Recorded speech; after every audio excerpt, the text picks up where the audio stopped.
Good morning, Raptor freaks. Lexi Otts here. It's Sunday morning, and the Raptors are playing once again today. Early in the day, 4 p.m. start for the game, Scotiabank Arena. It's the Detroit Pistons coming across the border to play the Raptors.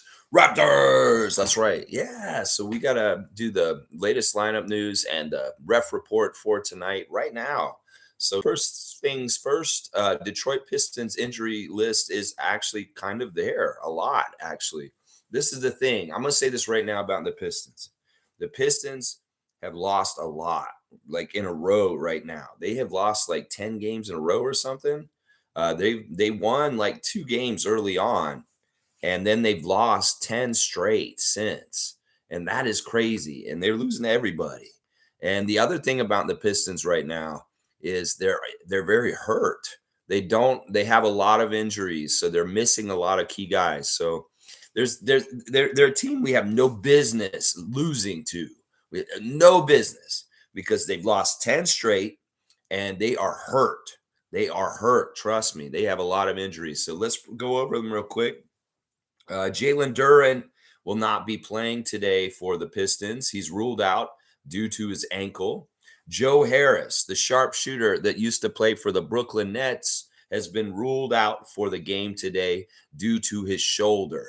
Monty Morris, the point guard for the Pistons, who's been really, they need him. They're talking a lot about how crucial he is for them to be good. He's ruled out today. He has a quadriceps injury. Killian Hayes, point guard, also a guy, he's been starting recently. Hayes is questionable to play Sunday due to a left shoulder sprain. So he could play, but who knows? He may be one of the ones that still sits out. Isaiah Livers is upgraded to questionable for today's game. It's his ankle. So him and Hayes are in the same boat, both of them questionable for the game. And then Bojan Bogdanovic has been hurt for a while.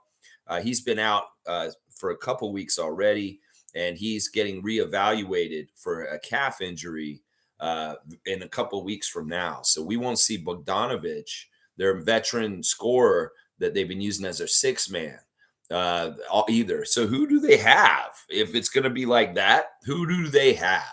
Well, this is who they've got. They actually do have Cade Cunningham back after missing a year last year. This is going to be fun. Cade will get to play against Scotty.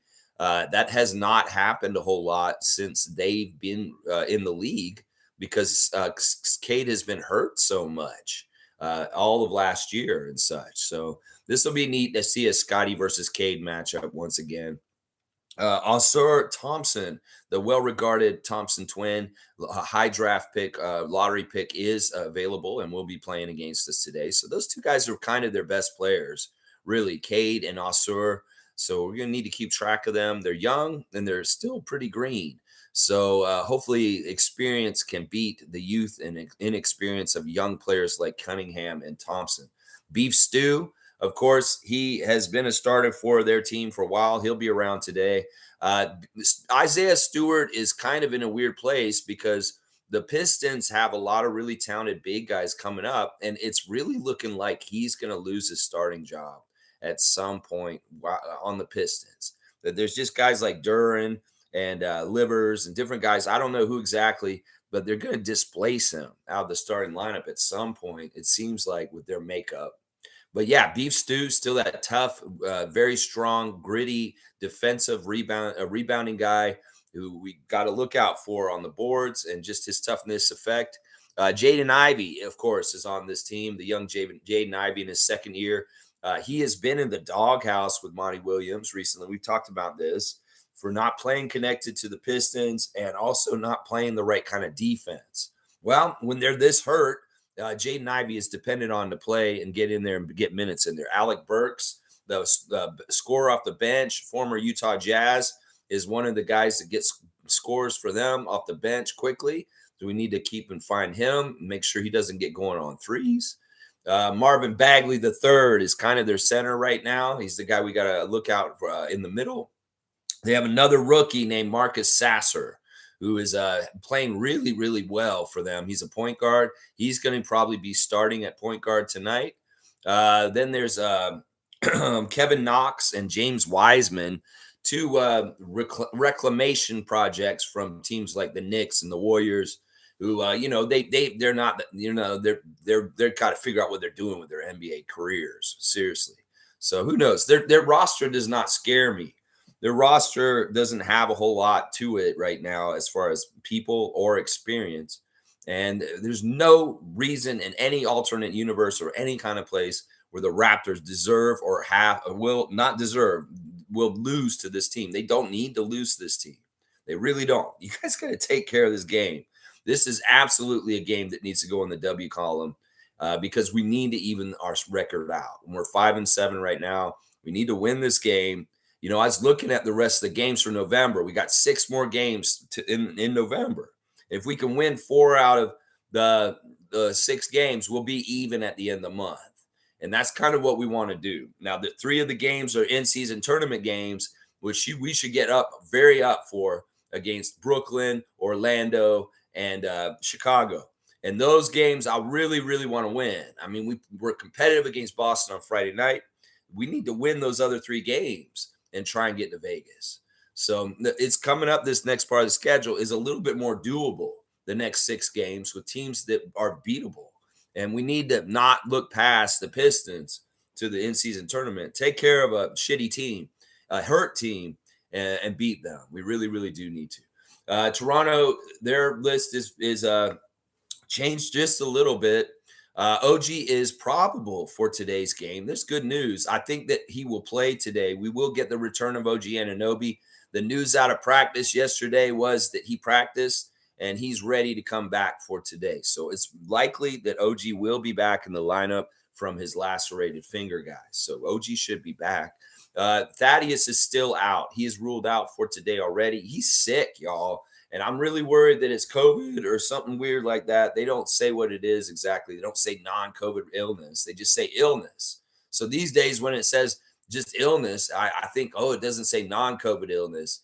Maybe he has COVID. I don't know. The Thad is out. He will not be at the game today. So no Thaddeus Young for us. Christian, of course, is still on the injury list with no change in the news about his respiratory illness. Christian Coloco ruled out for today also. Now, the 905ers, Ron and Javon are still listed as day-to-day. Not totally sure what's going on with Ron Harper Jr. and Javon Freeman Liberty, but they're very much missed in the whole scheme of things between the 2 rosters. They're missed in the 905, and they're missed on our main roster also for depth. All 3 of our 2-ways were hurt yesterday and not available to play.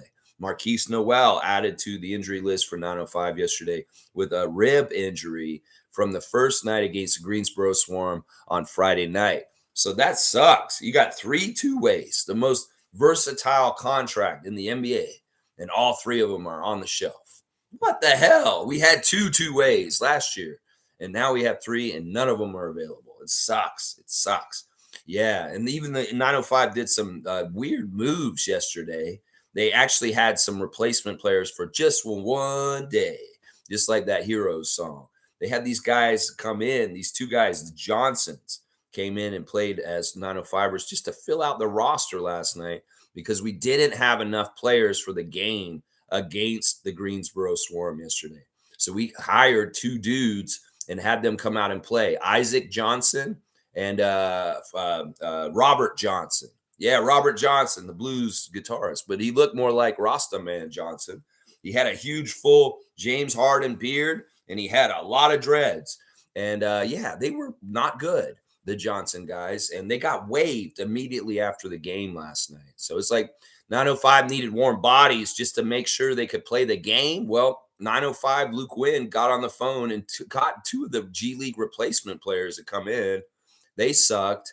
And they were immediately waived after the game. And so was Keith Williams, by the way. Keith Williams, who played for us last year, he got cut too. I'm not totally sure what happened there. If people just got miraculously healthy after the game, so we didn't need them, or something happened where they were dismissed for disciplinary reasons and they don't want them around the team. That could very well be it too. I don't know. With a shaky coach like Eric Curry, there's something was said or something was weird. They're 0-5. They lost again yesterday. Maybe it's like, well, you know what? We can waive you. You know that. And boom, you're waived. Boom, you're waived. Sorry. Bye bye. I hate that. In some ways, I hate seeing people's dreams get crushed. But in some ways, they suck. And we need to get more better players, is what we need right now. Yeah. So, yeah, 905 really in a disaster place right now. Really in a disaster place. It was sad watching that game last night. I'll go over it in just a little bit. Let's do the ref report. The ref report for tonight. Unbeaten every single time because it knows what's going down. All right, we've got an interesting crew tonight. We've had a couple of these refs already this year, and they both of the refs we had already this year, they were reffing in a loss. So they've reffed losses for us already. The crew chief for today's game against the Pistons is Jason Goebel. Jason Goebel is from Miami. He is the Miami cop. He has a brother who referees also, John Goebel, who is older than him. He is the younger Goebel brother. And yes, he was a police officer for 13 years in the Miami-Dade Police Department. His favorite TV show is Power. His favorite movie is The Godfather. His favorite musician is Mark Anthony. He would like a veal parmigiana for his meal. That's his favorite meal. His favorite app is Netflix. And he'd like to roll his own cigar in Cuba. Miami cop who wants to go to Cuba and roll a cigar. There you go. Jason Goebel is not a horrible ref for us in this situation today. Although we lost the last time he refed a game for us this season, we have a 48% winning percentage with Jason Goebel present, and the Pistons have a 30% win percentage. So it's 48-30. The split for the Raptors with the crew chief Jason Goebel and the historic winning percentages. So there you go. We got the cop as the first guy. The second ref was voted as having some of the nicest hair out of all the refs by the other refs. That's right. I'm following the NBA refs on Twitter, and they're putting out all kinds of funny content with people like Natalie Sago and Musa Dagger and all the refs, and they're funny. I'm actually getting to know them more from the Twitter account. Good job, NBA refs, putting that stuff out. You make me like you a little bit more. Eric Dalen's hilarious. He got voted best hair, and if you know who Eric Dalen is, you'll laugh about that because he has the same hairstyle as me. And that was hilarious to see that clip. And he comes on there and he says, obviously, I have the best hair out of all the NBA refs. No hair. That's right, Eric Dalen, no hair. 17th season as a ref out of University of Minnesota. Minnesota man, Eric Dalen. He was a tight end in the NFL, y'all. You know that, right? That Eric Dalen played. Well, actually, he wasn't in the NFL. He was in college. He played NFL. Or no, he played college football as a tight end at the University of Minnesota. So, yeah, he's a football player. So we got a cop and we got the tight end football player as a second ref. His favorite TV show is NCIS. His favorite movie is We Were Soldiers. His favorite musician, Zach Brown.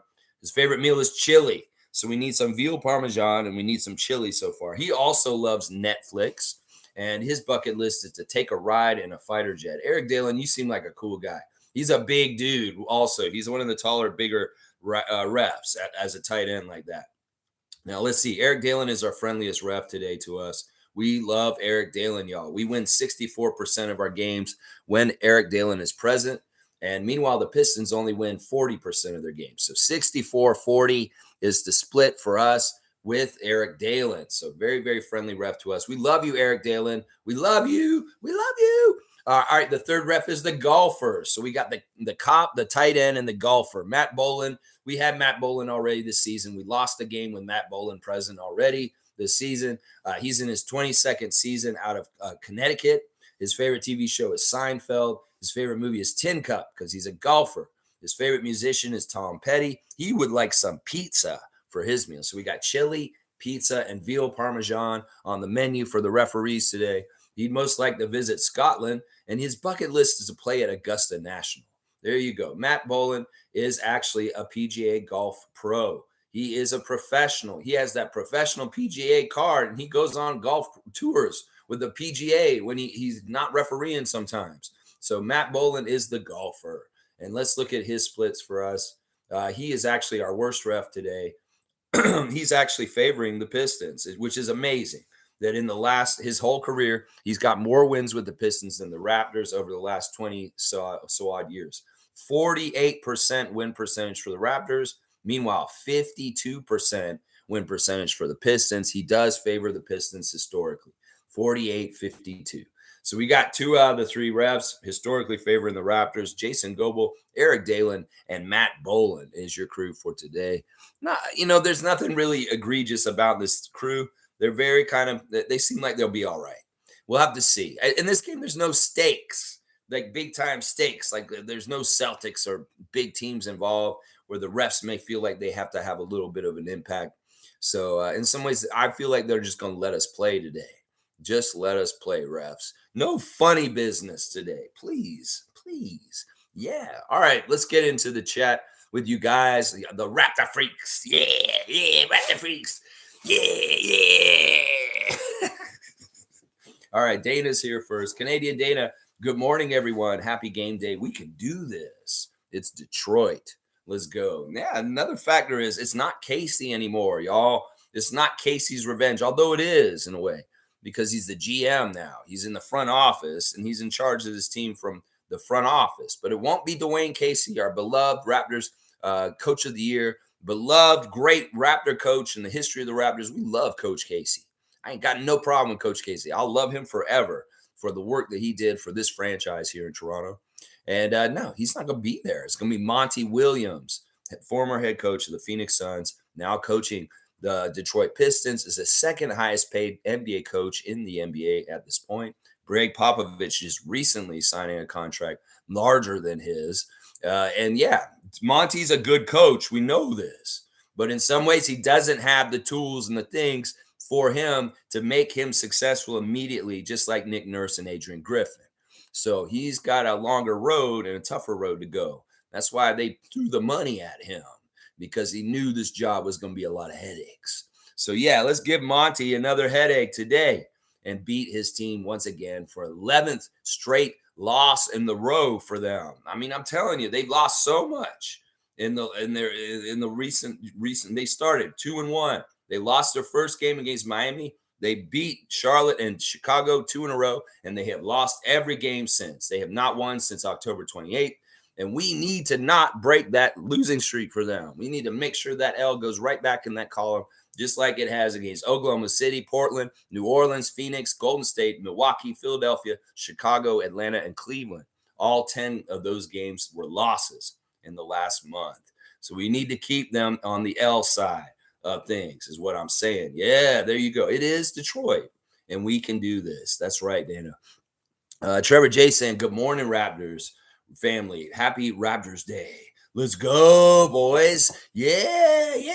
Trevor J and the Trevor J Cup in-season tournament fun has been fun. And the word is out on the street. The Raptors home court for the in-season tournament was badass, and it looked awesome. And, other people, listen, I went into other spaces. I went into Celtic spaces. I went into other spaces. And the overwhelming response to our game on Friday is respect. And wow, what a great game. We enjoyed that game. It was a classic thriller. Celtics fans very much having respect for the Raptors and showing the improvement from the week before against them and get blown out in Boston to go toe-to-toe with them right on down to the wire. The Celtics fans had a lot of more respect for the Raptors after that game, and they enjoyed the game also, because obviously they were scared. It's like a horror movie where they're very scared the whole time. Scary hours, indeed. And then they finally, the good ending happens for them, so they can feel all warm and fuzzy at the end of it. But we gained respect in that game against Boston. A lot of people said, wow, Toronto had that playoff intensity in their crowd, in their building, and Drake being there and everything going really fancy. Yeah, it was a big deal. And we had a successful first in-season tournament game, if not getting the win. Otherwise, very successful. That's right. There you go, Trevor J, the Trevor J Cup. That's right. We're going to give this to somebody. That's right. Somebody's going to get this cup. Evelyn's here. Good to see you, Evelyn. We love Evelyn. Swag Master Evelyn. We love you. Yeah. Good morning, fam. Enjoy the weather while it lasts. Let's go, Raptors. What do you mean, Evelyn? Are you a meteorologist? Do you know something's coming in? Is there something on the way? I don't know. If there's some rain, we usually win. If there's some snow, I don't know. We'll have to see, Evelyn. Hopefully it's just a beautiful day. Let's not let it get away, cool cat. That's right. That's right. Let's go. Excuse me. A little bit of frog in my throat. I'm still dealing with my voice from the game on Friday. I got that lower register right now from yelling defense, defense. All right, here's the words of wisdom for the day from Trevor J. Be enjoyful. Being joyful comes with a price. So careful how and what you choose to be joyful in. It might cause you what you were not prepared for. Fun. Yeah, be careful if you're being joyful because it might create joy, Trevor. Yeah, that's what I'm saying. I don't know. Usually, when you're joyful, good things come from it. Now, if anything happens because you're being joyful, well, maybe that didn't need to be around you in the first place. That's what I look at it with.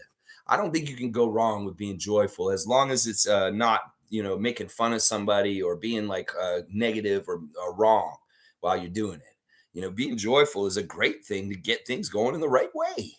And so, yeah, I like that. What will it might cause you to be prepared for? Great things to happen. Yeah. All right. I love it. Monique is here. Yes, the super fan Monique did make the stream before the game today. She's going to the game today, and I know she's going to try and get down there early in the early game at 4. She wasn't sure she's going to make the stream. I love seeing that Monique made it. Good morning, Raptor Freak family, and happy game day. Popping in for a bit. See, she got to get ready. That game is coming up fast. So she got to get ready and she's going to get down there on a ride, and hopefully she'll see a big W for those Toronto Raptors over the Detroit Pistons today. That's right. You go, Monique. We love you. Paul B is here holding it down in the great state of Wisconsin. Yes, Paul B, my Wisconsin dude. What's up, man? Raptors will win today. No ifs, ands, or buts about it. No buts about it. Rick Mahorn. No ifs, ands, or buts about it. Rick Mahorn. Buts. Yeah, that's why I said that. Yeah, Paul B, I love you, brother, and I hope you're doing well. I'm gonna get you back on that project we're doing. In the next, I don't know, sometime soon. I know I put it on hiatus for a bit, but that project we're gonna continue on that, and I'll let you know when I need you to start going on that again. Love you, Paul. Love you so much. Country Kong's here. Good to see John Paul back again this morning. Good to see you, my friend. Good morning, Raptors freaks. Happy game day. Let's lock in today and get a big win. Let's not take the Pistons lightly and play down to their level. Yeah, we cannot do this, Raptors. Come on. This is an opportunity for y'all to get some get back for all the losing and ugly stuff. You don't need to be that team tonight that takes control and beats the Pistons up and plays really good ethical basketball, perfect basketball. No fucking around, no dribbling off your foot, no craziness. Just play good basketball, outshoot them, make your free throws, play together on defense, and beat a lesser experienced team with less able bodies, that less talent. There's all kinds of reasons why we should not lose this game today, and we really do not need to. If we lose this game, it's really bad. And once again, we'll have to deal with Raptors media, social media people, shambles, craziness, people talking about they were all kinds of stupid shit they're going to say if we were lost to the Pistons today. We do not need to do this to these people. Just think about the people, Raptors. You don't need to do this to Raptors social media. If you do that, you know what's going to happen. There's going to be a lot of like really crazy out of pocket statements all over the place saying the stupidest shit. And people like Country Kong and I are going to be like, oh my gosh, I wish the Raptors had just won. So we can't have a loss, if anything, just for our social media sanity. So please win today, just for the spaces that Zazu runs. Please, please, please do it so that we don't have to hear these little kids yell at us. Please, please. Oh my God. Yes, yes, we don't need that. We don't need that. Country Con's also saying, I'm just hoping for Grady and Malachi to get going. Yes, Malachi. I slandered you so badly yesterday. I'm so mad at you. I called you names and it wasn't nice, and I feel bad. I shouldn't have made it personal. I love you, Malachi. I want you to play better. That's all, man. That's all, bro. Everything's forgotten if you come out there and win this game for us tonight. Everything is forgotten. If you just play clutch, if you make your shots, please. Oh, God, Malachi. I'm pleading with you, man. Oh, please just make your shots. Please become a backup point guard. Please, please. Oh, Malachi. Somebody clip that. That might be funny. That might be funny. I want good things for Grady, too. Grady in this game, it's against youngsters. A lot of youngsters on the Pistons side, not as veteran a team. Maybe Grady can flourish in a youngster game against other youngsters. That sometimes does happen. Yeah, it does. Country Kong, always happy to see you, my man, my guy. Yeah, let's go. MSJ saying, I just hope that the Raps come out with the intensity to win. The rest should take care of itself. Can't play down the Pistons. Yes, yes. Intensity and how they start is an important part of things. Last year we got off the starts worse last year. I really do feel like that. I don't feel like this year our starts are the problem. Our problems start around when the bench starts coming in the second. Our first quarter starts have been fantastic this year for the most part. We jump out to leads. We were leading the Celtics at the beginning of the game on Friday night. So yeah, a good start to jump on them and just like get the lead right away and just start piling that maple syrup on top of that stack of pancakes. Just let that 100% Canadian maple syrup just douse, completely encompass the pancakes. Just then not stop. Just lay it on there. Make it like a 20-point victory, please. Can we have Callie have a nice afternoon where she can just sit and watch the game and not get her swear jar out, Raptors? Please, can we do that today so that Callie and my blood pressure can be low, that y'all just take care of business and win wire to wire, like lead from the very beginning, jump out and get like a 10-2, we're lead and just never look back? Can we do that? Can we do that today? Can we order it up just like we're at Burger King, have it our way? Please, please let us. Please let us get that. Oh my gosh. Race Mode Daily is here. Edmund, good to see you. Good morning, Lex and Freaks. Let's get back consistent winning. Keys to the season. OG needs to move in with Dennis and his personal chef. Let's go. Yeah, we see Dennis has a chef on his YouTube channel, and he seems like a surly kind of guy. He kind of looks like that Seinfeld character that sells the soup a little bit when he's in the kitchen. There's kind of probably a push-pull between him and Ellen about who the hell's going to be making dinner, because Ellen does love to make the food also. But sometimes she's busy, and the luxury of having the chef there is good. I don't know. You're right. Maybe it'd be cool for OG to live with him anyway, just for a couple reasons, just to get things rubbed off on him. Like Dennis is an undeniable competitive spirit and anger towards losing. Yeah. Dennis is really, really bona fide, like competitor, and he's the right kind of. I love Dennis so much, man. He really is the right kind of pro. He has the right things that matter to him: his family and basketball. That's it. He don't give a shit about anything else. Just his family and basketball, and his business is the third thing. Other than that, man, that's the most important things, and he really takes basketball seriously.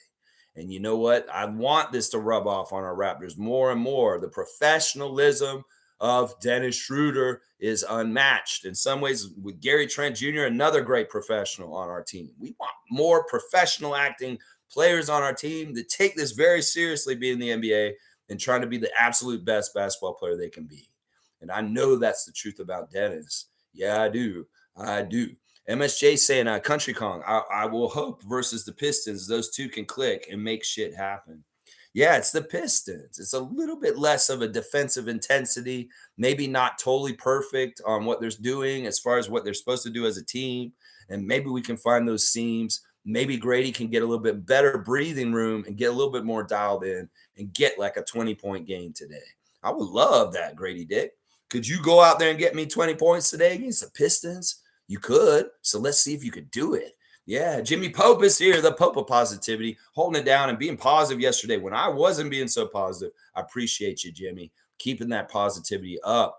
Let's see. He said need to capitalize against weaker teams while maintaining that intensity. I think they have lost like 10 in a row. We should win this. Yeah, 10 in a row lost by them, and they're hurt. They're very much hurt. Very key players out for them.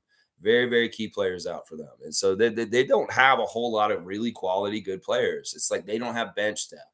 They don't have like really, really like the overall scheme of what adds up with the Pistons on the court right now is just not good enough to win consistently in the NBA. So we don't want to give them any good feelings today. We don't want Monty Williams to come up with some genius kind of bullshit today and get something going. He's their strength in a lot of ways. Cade Cunningham hasn't played enough for me to be that scared of him yet. The Thompson twin, he hasn't played enough yet. And in some ways, I want to see how well he does right away against us. is he is a little scary about the future. But these guys just showed up. In some ways, Cade is almost like a rookie all over again after missing his whole entire second season and only playing his rookie year. So, yes, we need to capitalize on this. This is a must win. And we have no business taking an L today. We really, really don't, Raptors. Don't fuck around with that. Seriously. You can put people on the edge on social media if you do. You really are. Country God St. Chris, hang on. Jumped ahead. No. Chris, honestly, right? I mean, one would hope. I still have faith in Malachi, but games like today, he's got to show me something. This is the perfect opportunity for Malachi to get good grace with us. This is the perfect time for Malachi to make me shut the fuck up. That's all I really want, Malachi. It's not that I want to get on here and denigrate you and put you down for missed layups and against huge games. In huge fucking games, missed layups. I don't want to denigrate you. Tell me to shut the fuck up with your play. Get that flamethrower. Heat it up. Scotty told me you have a flamethrower. Let's see that flamethrower, motherfucker. Put that ball through the hoop. That's what I want, man. Shut me the fuck up, please. Oh, so good. And I love it. You guys are Mug Brothers now. That's right. Y'all went to the dog park, and y'all are now officially all Mug Brothers. It's hilarious. Nameless saying the 905 is in shambles lately. They're not even just in shambles, Nameless. They're just like MIA. They are MIA, missing in action. All over the place. It's crazy. All right, that's a good cue card. Let's go look at the 905 game from yesterday. They lost. They got blown the fuck out. 105-81. It wasn't even close. I was half-ass watching it because they were half-ass playing. So I was playing Civilization 2 on an emulator just for fun. Y'all ever play Civilization 2? That's a classic game from like 25 years ago on your laptop or on your computer or desktop. And yeah, Civilization 2, you can get an emulator. Yeah, that's how little I thought about this game. I'm going to play Civilization 2. I'm the Aztecs. There's my, see my city? Yeah, I'm going to build some fighters. And they're going to go, yeah, I don't know. If you play that game, you know what I'm talking about. But anyway, Greensboro Swarm, much deeper. A lot of players on their side. They had former Raptor 905ers, Jalen Sims and Jeremiah Tillman Jr. on the other side. And Sims in particular killed us. He was the leading scorer for the Greensboro Swarm with 22. He was a plus 14, 8 of 17 from the field. So former Raptors 905ers killing us on the other side. Now we're 0-5. We have the worst record in the East Division and the G League right now. Yeah, my 3 stars for the game, which I kind of half-ass give them to them. None of the Raptors 905 got 20 again. That's a really bad indicator of things when you have only 8 guys playing and none of them get 20 points, and you are going to lose. You're just going to lose. That's just how it is. My number 1 star of the game last night was Muhammadu G. Once again, he is our best player for the 905. He's showing the best stuff. He got a double-double, 18 points, 12 rebounds, 7 of 15 shooting. He missed both his 3-point attempts, made both his free throws, though, 5 offensive rebounds, 1 assist, 2 blocks, a minus 15 with 18 points. Yeah, Guy was active. He was doing things, but it's like he's one man. What can he do? He needs other teammates to do stuff and step up too. He's only one man. What can he do? So Guy out there fighting for us, even though we're very, very hurt right now. My second star of the game is Amari Moore. He played 34 minutes, got 16 points. He was a minus 22, 6 of 13 from the field, 5 rebounds, 4 assists, 2 blocks. So doing a little bit of stat stuff and just one of the very few players that actually scored some points for us. There's some really bad stat lines on here. I'm going to tell you that right now. Daryl Morsell, 1 for 12 with 2 points. I guess maybe his ankle isn't right yet. They brought him back yesterday. McCurr is my 3rd star of the game in this game. He didn't actually play that well. It's just that out of everybody, he played okay because he got a double-double. 11 points, 15 rebounds, including 7 offensive rebounds, 4 assists, 1 block, 1 for 6 from 3, 3 for 9 overall, just 11 points. That's what I'm saying. It's just so pathetic and sad. So pathetic and sad what's happening with the 905 right now. That scoring just drops off in the second half. They can hang with the team, but then the lack of depth really shows its ugly face in the second half in these last 2 games against Greensboro.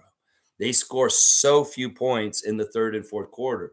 They got 15 points in the 3rd to 26 for the other team, 17 points in the 4th to 23 for the other team. 105-81.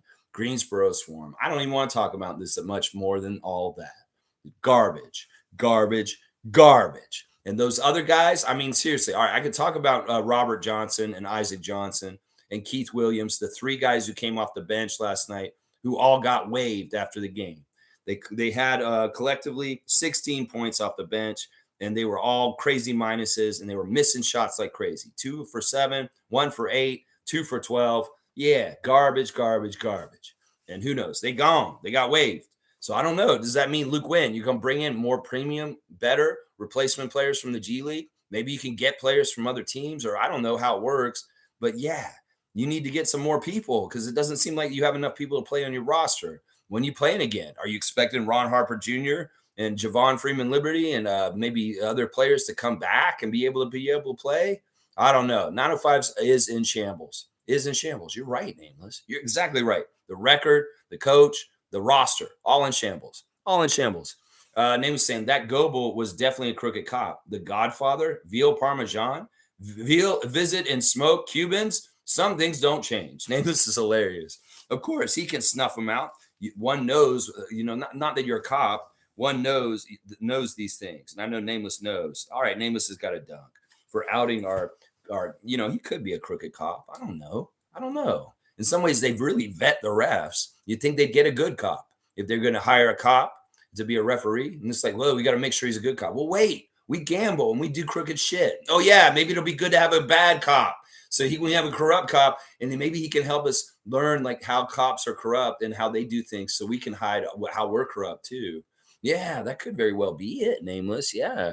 Yeah, I love the comment. Kareem's here. Good to see Kareem Thomas, our dunk champion. Fuck Detroit. My daughter is going to the game. Cool. Yeah, it's a fun game to go to. Afternoon matinee, 4 p.m. start. I always think these starts are fishy because of the biorhythm that an NBA player is used to around 7 o'clock. Of course, time changes and going to other zones of the time. It can make you have a different time to start other than the 7 o'clock start normally in the Eastern time. So, yeah, this is weird. It's weird to start the game at 4 p.m. because of biorhythm things and how guys train and when their bodies are used to.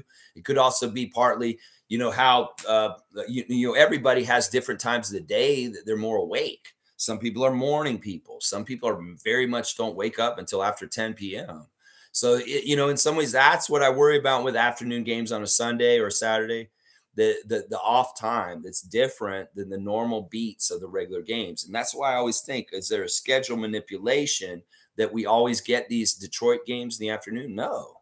There's a very simple reason why we get the Detroit games in the afternoon, and that vice versa. They have afternoon games in their arena also, is so that people that want to go to the game from the other market can come in and go to the game and get home at a reasonable time after the game to go to work tomorrow. So the 4 p.m. start really is for Detroit people to jump the border and come over here if they want to, but they don't. They don't. No. Who's that diehard of a Pistons fan that they're going to jump the border and drive all the way to Toronto and come to watch this game today at 4 o'clock, to watch them lose, to watch them get their ass beat? There may be a couple. Sure, there may be a few very diehard Piston freaks, but not many. It's not going to be like the Celtics showed up on Friday night. Because who the fuck is going to put in the effort for that team? Now, the vice versa is when we go to Detroit and we get an afternoon Sunday game, yeah, we jump that border. Yeah, we take over that Little Caesars Arena. Yeah, we do. So, yeah, the 4 p.m. start's interesting. It really is. So just in case some people from over in Detroit want to come over and go to the game at 4, they can get back at a reasonable time tonight. So, yeah, that's it right there. Yeah, Fiercey's here. Good to see Fiercey Salsera. Good morning, fam. Happy Sunday. I feel for the Pistons who lost 10 in a row, but we still need to crush them. I'm sorry. If we have a decent lead, maybe Malachi can practice his dribbles in the second. Yeah, no mercy, Fiercey. No mercy. It's the NBA. And that's not feel bad for them. They're an opposing team. They're a team that is in direct competition with us today, and we need to kick their ass. No mercy. I don't feel bad for them at all. Somebody's got to lose, and they lost 10 in a row. They need to lose 11 in a row today. That's right. Yeah, I am. No mercy with them. No mercy. Country Kong saying, I feel for these refs having to fill out these questionnaires. There must be right and wrong answers For some reason, all of their favorite apps are Netflix. I wonder if Eric Lewis said Twitter. I don't even know if Eric Lewis's profile is still up. I should probably go look at that. That'd be funny, Country Kong. Maybe I should go see if Eric Lewis is still up. I want to see. Yeah, I don't know. Probably not. I will bet you maybe he's not. I don't know. I can't. I don't know exactly how to look for it. So, yeah, they probably don't have him in here because they changed it over for the new year. They probably just got rid of him. So he's probably out. He's out of there. So I don't remember. I kind of remember his sheet because I did it a couple times last year. I don't know. Yeah, that's funny. The favorite app. Sometimes these guys don't understand it. Some of them put maps, just so I can find the arena and so many different places I go to. Yeah, the questionnaires are funny. They're from a couple years ago. It's not like they do it every year. I think they did them like a long time ago, and they just keep the same ones up there. It'd be funny if like the refs were like, "Hey, my favorite food changed. Can you change my profile? I used to like pizza, but I really like lasagna. Can you put lasagna on there instead of pizza? Because I changed. I changed as a person, and I need the people to know my favorite food is lasagna now." I don't know. Maybe they do that. Maybe they call it on ref hotline, ref hotline profile hotline. Hello, hi. I've changed my likes. I do not like Twitter anymore. Elon bought it. Yeah. Can you put me down for Netflix now, please? Thank you. Bye. It could be like that. I don't know. Half. All right. MSJ saying at Nameless, the coach, he seems incapable of the harder edge of coaching job, the coaching job at Country Kong. Flynn is a big whatever for me. He sort of runs the offense, but Grady has to hit some shots, my man, my lord. This is interesting. We saw on the open gym that got released on Friday, Eric Curry coaching his team in the background. Oh, that did not instill confidence in me. His demeanor, the way he talks to them, the way he tries to fire them up. I'm sorry, it's not inspiring. This is part of the problem. In some ways, you have to have a charismatic personality to be a coach. It's not just being a bulldog and getting in the face of the refs and telling them what the fuck they need to be doing better. It has to do with charisma. It has to do with lighting a fire under your players' asses and giving them something to feel like I need to go out there and fucking run through a wall for him. Just like that's the common saying. Oh, I feel like I got to run through a wall for Darko. I'm the Kool-Aid man now. Oh, yeah.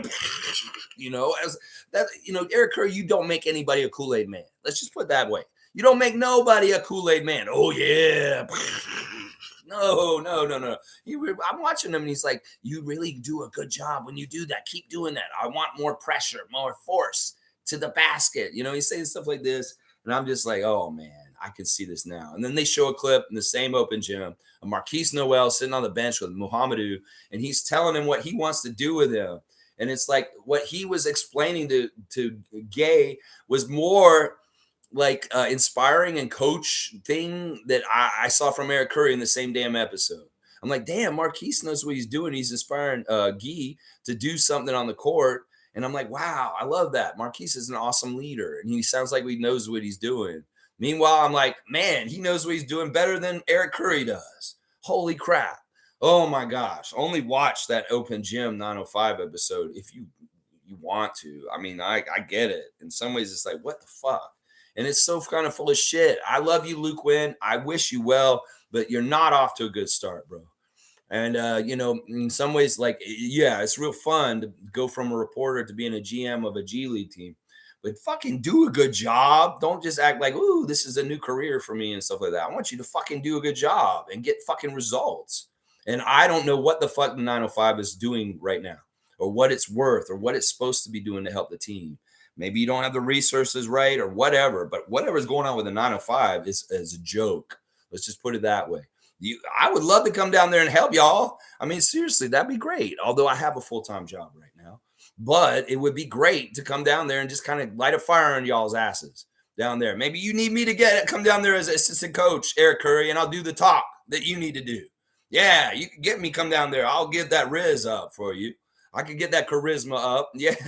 Yeah, maybe inspire a little bit by talking like with some passion and really lighting a fire under their asses. And yes, I will go yell at Brent Haskell and the rest of them, Claire Aubrey, all them. Yeah, I'll yell at the G League refs for you too if you want. Yeah, I can do that. You guys need a new extra assistant coach for 905, a bulldog, a guy with some wrist and it'll inspire. Come talk to me. Yeah, I'll come down there. I won't be good with X's and O's, but I'll be good with basketball theory and basketball mindset and getting yourself ready for the games and coming in and playing as a team. That's right. That's what I am. I'm a glue guy. I'm a guy that inspires and gets you going. That's right. That's right. Let's do this. I'm 905 coach now, y'all. Woo, woo. I'm going to save the day. Send Lex down there. I'll save the day for 905. That's right. I've never been to Mississauga. That's a lie. I have, but barely. I've barely been there. So it'll be all new to me. I'll come out to Mississauga and I'll be like, oh, this is cool. Yeah. All right. Yeah. That's a weird alternate universe where I get hired by the Raptors 905 to help them as an assistant coach. That'd be really crazy. Yeah. Let's see. Mo's saying last night was the first night ever I didn't watch the 905. She's so disappointed in them. She can't watch y'all. She's disgusted with y'all. She's like, what am I wasting my life watching the 905? She's like, I'm going to go live my life otherwise. Meanwhile, I'm playing Civilization 2 on an emulator while I'm watching 905. That's how much little disdain I have for y'all. I'm playing games from 25 years ago on an emulator while I'm watching y'all. Kareem saying, did they fire Eric Curry yet? No, they didn't. I don't think they will, y'all. I don't think they will. I wish they would, but I don't think they will. I don't think they will. In some ways, it's not in their best interest to do it because it's kind of like they got to start all over. And somebody, if there was, it really was, they wanted to invest in somebody who was going to be good there. You know, I listen to these broadcasts and they tell me like, oh, the G League coach of the Swarm has been coaching the team for 4 years. I'm like, well, that kind of seems like a smart idea for continuity. I know that we're trying to develop coaches by giving them these 2-year windows and getting different guys in and out. And I really do like that there's a 2-year window because this is the last year I want to see Eric Curry coaching this team. But in the future, it may be cool to have a long-time 905 coach that kind of is good at it and kind of does the right kind of coaching for this. I get it. Y'all want to develop coaches, but what the fuck are you developing coaches for? We only have a limited amount of coaches that can come into our team, and we do a good job of getting coaches from other places anyway. These coaches you develop, they end up fucking going to other teams and being something else, like Patrick Mutombo, Jama, and Jerry Stackhouse.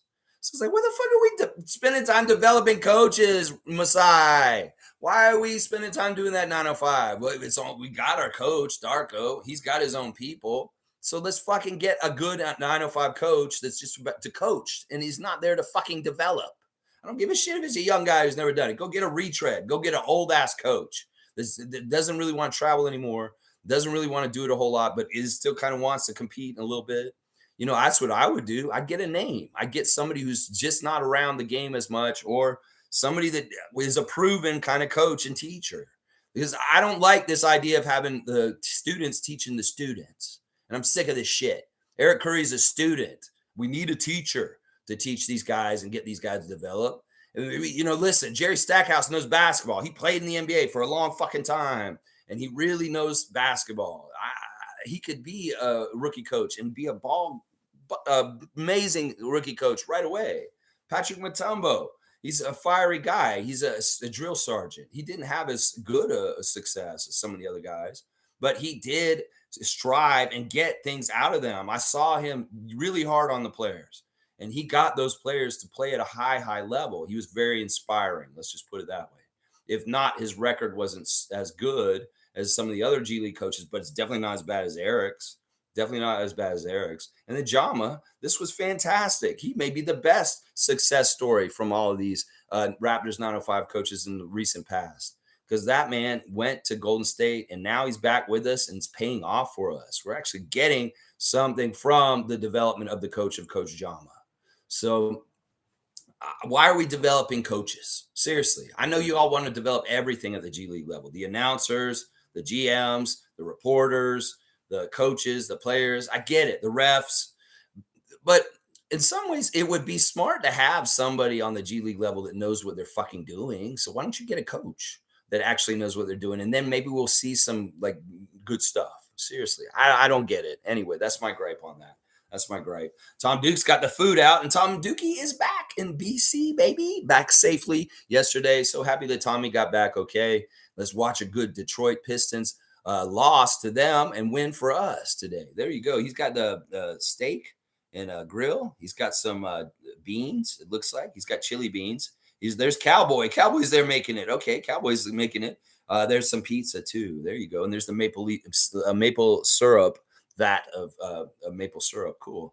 Food will be ready by game time. Can't go into any game hastily. What's the keys to victory? Good morning, Raptorsfreak. Well, don't lose. That's the best key to victory, Tom, is don't lose. And whatever fuck's going on with their team, with their roster, chaos, and trying to figure out who, what, and when, with who's out, and this and that. I don't give a shit. That's their problems. We just need to play solid, as perfect as possible basketball, take care of business, and just get that W. One way or another, just win, baby. That's all I'm saying. Tom Duke's got the skillet. He's got the cowboy and the skillet. That Detroit came to town for us to kill it. We're going to go down to Scotia and beat them today. Yeah, I'm telling you, there's only one thing that I want to see, and that's a Toronto victory in any way. Woo! Cowboy and the Skillet, #1 on the country music charts. You should call them in Nashville at the radio station and request Cowboy and the Skillet. And there's the peppers. Don't touch your parts after handling peppers. That's good advice. Isaac Campbell's here. Good to see the benevolent Isaac Campbell. Brought the benevolence to Toronto with full effect. Very successful trip. Love seeing you, Isaac. So great to meet you, man. Seymour's here. Good to see Seymour holding it down in Alberta. Evan Turner is blackballed. Let's get a convincing win today. Let's go Raptors and Raptor Freaks. Yeah, Seymour sent me this TikTok yesterday of Evan Turner talking about stuff we talk about a lot on this channel. He basically said, he was getting ready for a game against the Celtics when he was on the Sixers. And it was a playoff game. And whoever would win would go on to the next round to play against the Miami Heat. And, well, he's saying, I'm excited about beating the Celtics tonight. And his teammate said to him, well, hang on, bro. This is going to be the hardest game of our season. It's going to be really hard. And it's because the NBA wants the Celtics to win to go the next round against Miami. So we have to beat them by 15. Because if it's close, the refs will cheat us and they'll give the game to the Celtics. He straight up said this on a podcast. Evan Turner. And, Evan Turner has been blackballed from the league. He's a young enough player that could have been kept playing. He just disappeared, all of a sudden. This happens. There's a lot of guys who've talked out and do not have any place around the NBA at this point. There's a couple of them. Evan Turner's one. Who's another one? What's his name? Josh Howard. He's another one. Rasheed Wallace. Part of the reason why he couldn't go and play with or be the coach with Darvin Ham in LA, they nixed that. They said, no, Darvin, you can't bring Rasheed Wallace in as an assistant coach. The Lakers, we hate him. He's blackballed. He's not allowed to be involved with the NBA at this point. He spoke out too much about Tim Donaghy and the gambling. They do this. The people that know the inside and they actually talk about it, they're free speech talking about it, like Evan Turner. Well, they don't have a job or anything to do with the NBA. They've forgotten. They're shunned, even though they spoke the truth.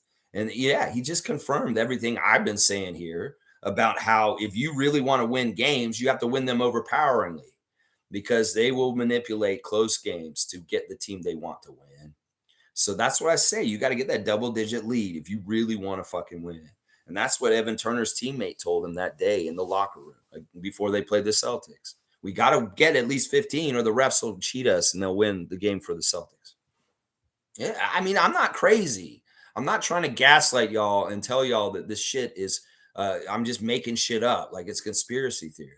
It's if you're a logical thinking person and you can really look with your eyes wide open, you can see this. You can. It's just that it's so stupid. In this day and age, everything is revealed.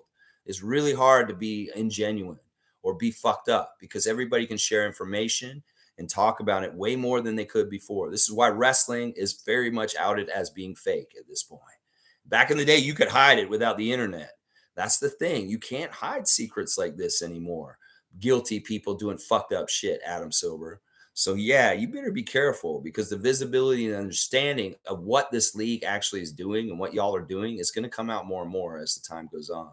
And now that you put gambling as a whole other part into it, yeah, now it's going to become criminal what y'all are doing, even more so criminal. It was always criminal. It's always criminal. Thank you, Seymour, for sharing that Evan Turner TikTok with me yesterday. And yeah, the former players, some will talk about it and then they'll get blackballed and never ever exist to the NBA ever again. Nameless is saying, I know I said I wouldn't watch anymore, but I'm back, baby. Like a turd that won't flush. Oh my gosh. I will reward juvenile silliness, but it's the funny thing to me is that you said you're back, baby. After like one day, oh, Nameless, you're my guy. I really wish you'd come to the meet and greet. Seriously, you're hilarious, man. Seymour Stan, I sent you a video of a guy getting tackled trying to bum rush the court in Toronto's last game, knee on the neck. No, I didn't see that one. I didn't see that one. That's crazy. That's crazy. Yeah, idiots.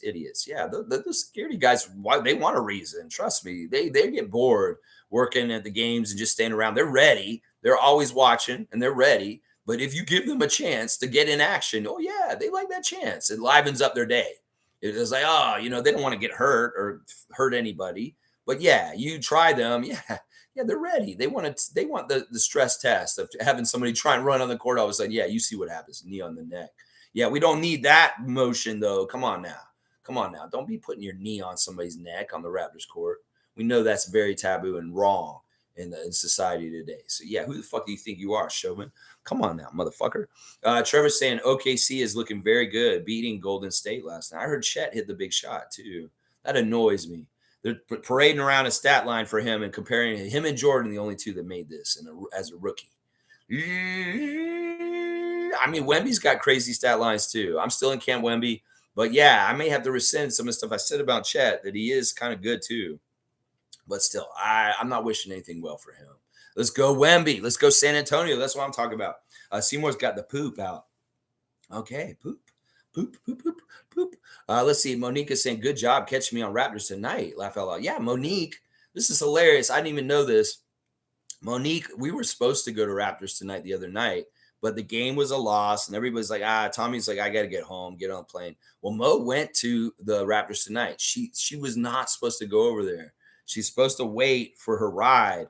And the security people were like, yeah, you can't go out there because she wanted to come out and meet us. And they were telling her, no, you can't. No, you can't. Well, what did Mo say? It was like, I'm a rebel. I'm a rebel, Dottie. I'm out of here. I'm blowing this popsicle stand. And like she snuck out of the Scotiabank Arena behind the security's back and went across Jurassic Park to Raptors tonight and hung out with Leo and Akil, actually. Akil was there instead of Randy. And the crew. And she was on screen. If you look at the last Raptors tonight from Friday's game, you can see her in between Leo Routens and Javon Shepard in the shot. So yeah, Mo was at the Raptors tonight on Friday night. Man, I wish we had stuck around, but Tommy was really tired, and he did need to get to the hotel to sleep so he could catch that really early flight yesterday morning. But yeah, we saw you, Monique. I saw you between Leo Routens and Javon Shepard on Raptors tonight on Friday. Yeah, that's awesome. Cool Cat's here. Good morning, Raptor Freak crew. Good morning to Cool Cat, one of the greatest Raptor Freaks we got. Love you, Cool Cat. Seymour saying, without OG, I don't know. We need everything we got. It's like a puzzle piece. One piece missing, it just don't work, in my opinion. Well, hopefully we're getting OG back today. He's probable. And it does seem like he's going to be back in the lineup for today. I agree with this. He's an essential ingredient and important part. Now, the team isn't like a puzzle, though. You can have empty pieces and still win and do different things. I wouldn't use that analogy specifically. I get it. And if you have one piece missing, it doesn't work, but that's not totally true. You can have this puzzle named Wharf and have different pieces or pictures on it. The picture may look different when OG's piece is available to go in the puzzle, but it may morph and it can still be a full, complete picture that wins. Then it just looks different. That's all. It may be a puppy with OG and it may be a kitty without him. I don't know. Maybe it's team styled versus team shaved. I don't know. Tom Duke saying, nameless, thanks for the offer of a ride home. The road trip would have been epic. That would have been crazy if Nameless had picked you up and drove you back to Victoria, British Columbia from Toronto. Y'all would still be on your way right now, I would think.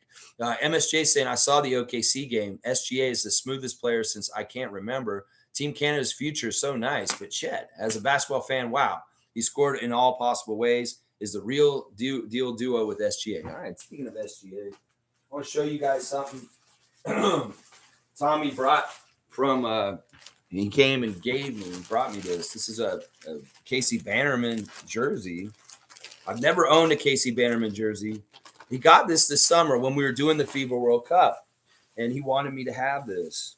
This is one of Casey Bannerman's creations. This is the SGA Canada jersey, the Maple Leaf one that came out this summer. It's awesome. He got the Dylan one too, but it didn't come yet. But he's got this. There's the Casey Bannerman seal. Casey Bannerman's an awesome Raptors swag maker. And yeah, I got the SGA Canada jersey from Tommy. So I got an SGA Team Canada jersey now. Very cool, Tommy. Very, very cool. Yeah. Yeah. I love SGA. Go Canada. There you go. Let's see. Name was saying no problem to Ducarelli. Good morning, Raptorsfreak family from Stargate, Rogers employee. Yes, Rogers employee. Maybe he's Rogers. Maybe he's Ed Rogers. Let's just start acting like Stargate is Ed Rogers. Can you cosplay Ed Rogers? That'd be funny. Start acting like you're Ed Rogers, really. That'd be awesome, Stargate. We love you, bro. We love you. We love you. You're our mole in the Rogers community. Let's see. Tom Duke is saying, let's go, right? Yeah, all right. Seymour saying Chet is and will be the jackknife for Wemby. I'm telling you, Chet beat him 2 years ago in the Olympics, and the confidence has carried over. Trust me, it's stamped. Giraffe. I don't know. I'm still Team Wemby, guys. You guys can be Team Chet. That'll be a lively discussion for us to debate. Just some friendly little debates. We'll see over time. Who's going to get that ring first? We'll see. G saying, Mo, is Miles Burns good from the 905? He looks interesting. That's a good question, and I'll answer it myself too. She didn't watch the game. She's like, I don't have no time for it. He's a very good athlete. He has some very good athleticism. He's got some good hops. I've seen him throw some very nice dunks down, and I've seen him make some shot blocks that are pretty interesting, very athletic shot blocks. He's not bad. I think he's got potential, but with everything in the 905, you temper where's the ceiling where they hit their head.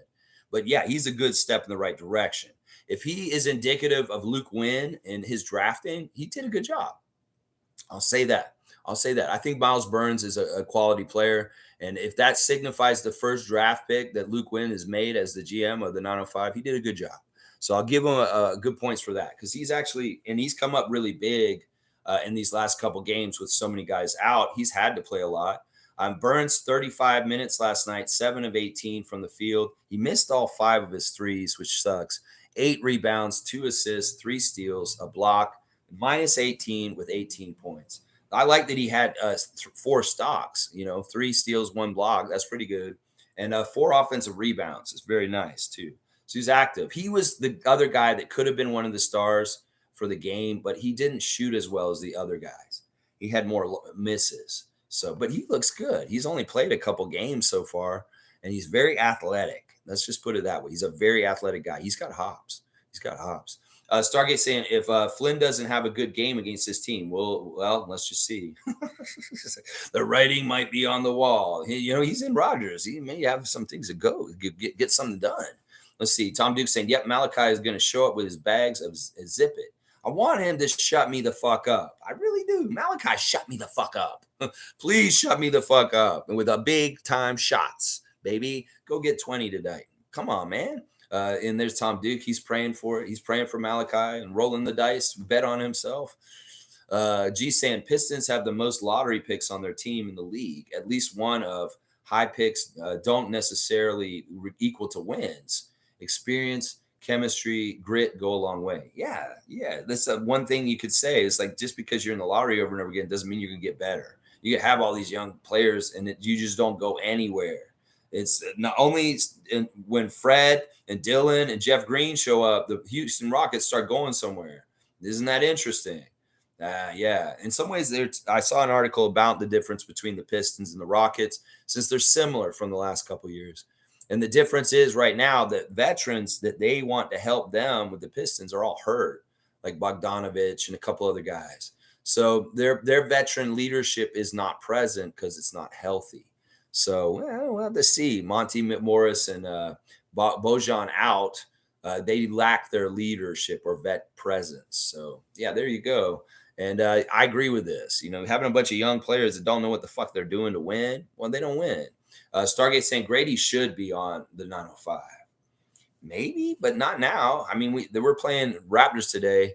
I don't know 9:05 where they're going or when they play again. They may play tomorrow or something. I don't know. I'll look at it, but I'll figure it out. But yeah, I mean, they've already made the decision. If they send him the 9:05 right now, it would hurt his confidence. It sucks because in some ways they should have just sent him before, and then it would be like, well, we're just sending you no matter what. It has nothing to do with how you're doing on the Raptors.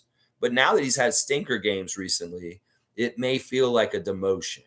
So it's such a delicate thing you got to handle with a player and their ego and their that kind of stuff. And in some ways, I wish you just send him without any kind of impetus about whether he's not playing well or he is playing well. I wish you'd send him at a better time. Now they can't send him down there without signaling that this is like it may hurt his confidence. So I don't think they should do it now. I don't think they should do it now. It's not smart at this point. But maybe at some point where it makes sense, maybe they will send him down there for a second because he has a couple good games really in a row. And they're like, yeah, we want you to continue this good steam and go in and get more reps. And boom, you're on 9:05 for a couple games, something like that. Tom Duke's got butthole face out. I don't know why. Butthole face is in the house. Seymour saying Stargate 100%. Tom's laughing. Seymour saying any word on Koloko or Anunoby. Koloko, no word, same thing. On Anunoby should play today. So there you go, Seymour, real quick. Anunoby is probable, and it sounds like he's going to play today. He was at practice yesterday, and he looked good. And Darko sounded like he was saying that he's going to show up. So we should have OG back. Cowboy saying, good morning, Lex from Raptorsfreak. Good morning to Cowboy and the skillet. Kill it. Stillman saying, good morning, everyone. Did anyone catch the OKC Warriors game? Wiggins SGA matchup was crazy. Canada versus Canada, baby. That's right. SGA, baby. SGA. Look at this cool Casey Bannerman jersey. Look at this swag. Isn't that cool? Who knows? Maybe this might end up being a prize at some point. I don't know. I might like it too much and I'll be like, I'm keeping it, guys. I'm keeping it. Casey Bannerman approved, baby. That's right. Official Casey Bannerman SGA jersey, limited edition. Not very many of those made. No, they're not. All right, let's keep going. Let's see. Silman saying Chet with a crazy buzzer beater 3 to tie the game and bring it to OT. OKC wins after being down 18 points, and Warriors now on a 6-game losing streak. Good. Those guys are old. In some ways, they're not a complete team. Yeah, I want them to lose. I want them to lose a lot, and partly because of Draymond and him being a knucklehead. Yeah, there you go. You try and hurt people, well, your team should be hurt. And I don't care if your Warriors Nation are upset or sad about this. I don't care if you're supposed to be a golden boy team and gets preferential privileged treatment from the NBA, because you do. You very much do, Golden State. So, yeah, I like hearing that they've lost 6 in a row. That's right. Malachi, please have a breakout game and tell us to shut the fuck up. Precious dominate the boards with 22 rebounds. Gary Trent Jr. take over the third quarter, and Pascal take us home. Wayne Strainer getting a dunk for a great game plan. I love that. If we could have all those hit, I'll be loving it. That's, I don't want no FanDuel things that I have to hit. I want Wayne Strainer's bulletin points right there. I want to hit those. I don't give a shit about the odds or the money or anything like that. I just want that to happen in a row. And I don't care about Jason Tatum getting 24 or the spread or any of that bullshit. Can I get this, please? Malachi, shut me the fuck up. Precious dominate the boards with 22. And Gary take over the third, and Pascal take us home. That's the itinerary for me today that I would like to fulfill. Can we do this, Raptors? Please, can we do this? Tom Duke saying, I did revoke my Leaky's emote privileges, so I do see his missteps. Just getting his chance. Oh, you wrote that really weird. Okay, you're writing Malachi's name, Maliki's. Listen, so you took him out of the emotes on this channel because of his game on Friday night? That's punishment. In some ways, I commend you for punishing Malachi. I don't know if it'll be effective punishment, but I don't mind not seeing his face in the chat and me getting all angry about a missed layup on Friday. Let's see. MSJ saying, you would think if you were Grady or Flynn that you would be super up for this game. They know they're going to get minutes. They have to put something together today. Yeah, they should get minutes. I mean, we do still have injuries. And, they're a part of our rotation. So hopefully they can step up and play really well today. I really hope so. Cowboys saying, I didn't get a chance to say to the Raptorsfreak family is legit. It was a great time. Let's fucking grow. There you go. Cowboy had a blast the other night. I'll tell you, people had a blast too. meeting up with you and hanging out with you, Cowboy. Apparently, the walk from the Real Jerk over to Tom's hotel was epic, from what I hear, and that you were a master of Toronto streets, Cowboy. And you had them worried because you brought them through very interesting parts of Toronto to get back to their hotel, but they got back all right. And all of a sudden, there was the hotel, and Bradley was like, "Yes, yeah, good job, Bradley, taking care of Tommy and Isaac and getting them back to their hotel the other day." Seymour saying Levine, Towns, Randall, possible 3-team trade. Teams in discussion. This is interesting. You're talking about Karl Anthony Towns, Julius Randle, and Zach Levine, a 3-team trade, switching them all in different places. Very interesting. Very, very interesting. Wasn't Zach Levine on the Timberwolves at one point? I thought he was back in the day. Maybe he goes back there. Maybe he goes to New York. I don't know who's going which way or where. That's interesting. If this deal happens, I'd love to see what happens and who's going where and how it shakes things up. Seymour saying salute to Tada and Cowboy. That's right. Tada Services, y'all. Tada. Call them at 647-833-6844. They can clean your windows. They can clean your carpet or upholstery. They can clean your area rugs. They can clean your tile or grout. They can clean your duct or furnace. They can clean your eavesdrop. They can clean in and out of cleanups. That's Tada Services, starting as low as $89. 647-833-6844.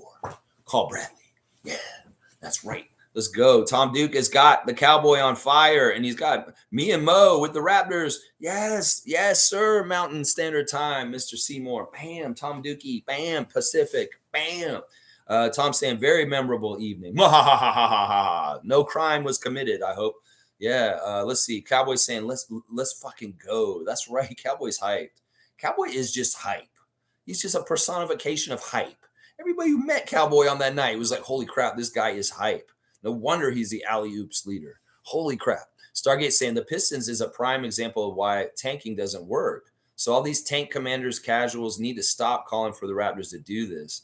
Fuck collecting draft picks. There ain't nobody coming.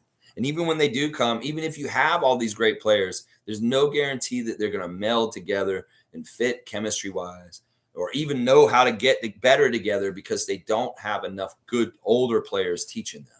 I'm telling you, veterans are important in the NBA. The NBA forgot that for a little bit recently, and they're recorrecting now with teams like Houston and us going and getting a bunch of vets this summer.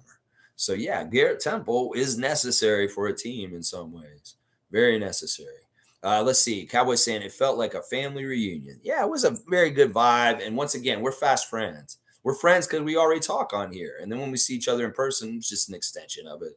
It was a lot of fun, a lot of fun. It makes me excited to do more of these in the future for sure, because I hope more and more people will come and the same people keep coming. Yeah. MSJ saying, Eric Curry. K guys, you guys are really good. My mom told me that. So we need to dribble, pass, then shoot the ball. You miss 100% shots you don't take. Go to the bathroom before the game. That's an Eric Curry impersonation, MSJ. That's not bad. I'll give you a dunk for that. That's not bad. That's not exactly what he was saying on the open gym, but it wasn't bad. It was kind of similar.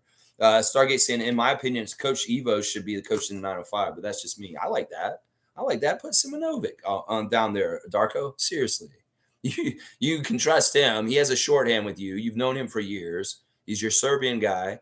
Just fucking put Coach Evo down there. Seriously. I'll be all about that if we can make that switch out. I mean, seriously. In some ways, he may be a real upgrade quickly, because he may be able to explain Darko's stuff easier and better because he really kind of knows it better than Eric. Eric is new to Darko's stuff. He just learned it this summer. So how the fuck is he supposed to teach it? He got so programmed with Nick's stuff last year. Now he's got to be programmed with Darko's. It's a challenge. I get it. But does this really help our developing of players? Is the priority to develop coaches, or is it to develop players, Masai? That's what I'm wondering. I would make it developing players, because that seems like that's the most crucial thing that you should be developing in G League is the players. For fuck the coaches, fuck the weight training coaches, fuck the timekeeper developing them. Fuck all that developing that shit, the announcers, all that. It's the players that I care about. I don't give a shit about developing coaches. So can we just get somebody down there that's a Darko guy that's really, really has a good relationship with Darko? So they're really working in sync and kind of know each other really well. I think that would be smart. Maybe y'all need to hire me to tell y'all that. Oh my gosh. Alley oop to MSJ from Chris. For Chris from Bradley. All right, we'll do that. Where is Chris? There's Chris right there. Chris Gold. All right, let's keep going. Wayne saying, can Eric even play basketball? Our best player has got to show leadership and dominate from the start. I want to see meanness, controlled meanness. Let's play cerebral. Keep the refs out of the game. There you go. The ref crew's not that bad. Not that bad today. So I'm not that worried about the refs totally. I mean, there's no reason for them to hit job us. This really is a game where we need to win this game just on the merits of being the better team than them. And the refs shouldn't be involved in this at all. If there is any weirdness with the refs, and I'm talking about it tomorrow, I'll be like, what the fuck are y'all doing? Why are y'all manipulating this game? It's the Pistons and the Raptors, you fucks. Why? You're so degenerate at this point with your gambling that you're going to fuck around with this game and ref manipulate this game for your gambling? Holy crap. That'll really be a sign that we're in a bad place when it matters that much that they're fucking around with a Raptors-Pistons game. That would be really, really bad. Really, really bad. Yeah, I agree with this. Eric never played basketball. I mean, he may have played in pickup games or something like that. I don't know. Maybe he has played a little bit, but it's not at any high level or anything. And I would wonder what his skills look like. Yeah, in some ways, it's tough to learn from somebody who really hasn't done it in practice. It's so true. It really is tough to learn from somebody because you don't totally respect their opinions on that subject because it's like, well, what have you done it? It's the same thing Fred said last year. If you have not played basketball at a professional level, I really don't want to hear your opinion about anything that has to do with basketball. You've never, ever played. I don't give a shit if you played in high school. You didn't play in the NBA. You didn't play in college. So why the fuck should I listen to you? I mean, that's the kind of attitude players like Fred have. So why the fuck should people listen to Eric Curry is what I'm saying right now. Seriously. Smooth saying Jeremy Lin's been blackballed as well. Yeah, there's a bunch of players that have been blackballed for different issues, and a lot of them are usually political. Political. Some of them are like Rasheed. Rasheed is really interesting because Rasheed Wallace is one of the leaders in the history of the NBA for technicals and getting thrown out of games. And he had a lot of animosity with the refs. And then he went and did the Whistleblower podcast and basically spelled everything out about Tim Donaghy. And yeah, Rasheed's not allowed to be an assistant coach for the Lakers after that. So that is crazy. It is crazy. It was crazy. Crazy. Yeah. All right. Let's see. Where am I? I think I jumped ahead. I want to make sure I get everybody's comments in, guys. If you come in here and put a comment down, I will read it. That's for sure. Yeah, I would like to see a list. I mean, they're not going to put it out for us to see. I'd love to see a list of everybody who's not allowed around the NBA anymore that got blackballed because there may be a lot more people on it than we realize. And there's also probably some names on there we've totally forgotten because of this whole way they do this. They won't celebrate certain guys or put them on blast from the past. It's fishy sometimes. All right, let's see. We got a new name in here. This is Flyest Chick, Drea Christ. Good morning to you, Drea. I hope you're. I'm Jesus Christ. Wow, it is Sunday morning, and I don't mind having a little bit of spirituality on a Sunday morning like this. So yeah, preach on, Drea. Preach on. There you go. Cowboys game, bam. G saying, if you ever feel bad about the front office, just remember the Clippers had SGA and willingly traded him. Yeah, the Clippers are not a good team to gauge against because they're a special case of disaster. Yeah, for sure. Yeah, we there's a lot worse front offices out there. Trust me, there's a lot of them. There's not just a few. Most front offices suck and they're not very good because they make mistakes constantly. And we don't. We really don't. We're making good decisions most of the time. It's just they're not huge decisions that push the needle that everybody wants. And that's why they're critical of the front office. That's stupid. We're getting good decisions and good stuff happening, like getting Dennis Schroeder and different things like that. It's just y'all need to open your eyes and allow for, medium victories instead of that grand slam Damian Lillard kind of victory, guys. Let's see. Stargate saying people love to throw that term conspiracy theory around, make certain people look crazy, and to make it seem certain notions are too outlandish to be true. Yeah, it's a really good way to discredit somebody who may actually be telling the truth. And it's very much by the status quo. Maybe corporate forces will even put out ad campaigns to make you believe something just because it benefits their bottom line. So yeah, people like me can be labeled conspiracy theorists or crazy. But listen, I went into the Raptors Tonight chat on Friday. You can go look at it. And somebody asked me, "So Raptorsfreak, can you tell me how this is rigged by the NBA?" And I said, "Okay," and I delineated it to him in the comments, and he actually listened to me. He's like, "Wow, you're right on point." I basically said that Tony's there on site, Tony Brothers, just in case the game's close, to micromanage it just in case to help the Celtics win, and that Adam Silver always wants Lakers versus Celtics as much as possible. Now, there's certain teams that are in a group that he wants to see go far, like Miami, Golden State, New York, Boston, Chicago, the Lakers. Yeah, teams like that. And these teams will get preferential treatment from the refs to survive longer in the playoffs because of their fan bases and because of the money they generate and stuff.